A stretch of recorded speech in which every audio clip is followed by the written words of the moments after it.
ఒడిశాలోని టిట్లాఘర్లో అల్లరి మూకలు చెలరేగాయి. మార్కెట్లో పోలీసులపై దాడికి దిగాయి. కత్తులతో కర్రలతో పోలీసులపై దాడి చేశారు. రెండు వర్గాల మధ్య ఘర్షణను ఆపడానికి వెళ్లిన పోలీసులపై విరుచుకుపడ్డారు. రెండు గ్రూపులను సముదాయించడానికి నానా తంటాలు పడ్డారు పోలీసులు.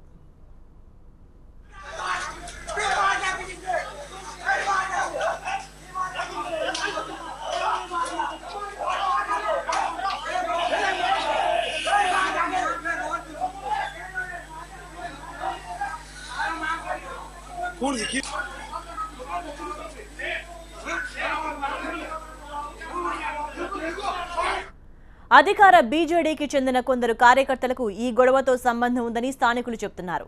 మార్కెట్లో గొడవపై ఆపడానికి వెళ్తే దాడికి దిగారని చెప్పారు.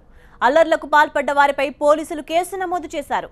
నిందితుల నుంచి ఆయుధాలను స్వాధీనం చేసుకున్నారు. ముగ్గురిని అదుపులోకి తీసుకున్నారు.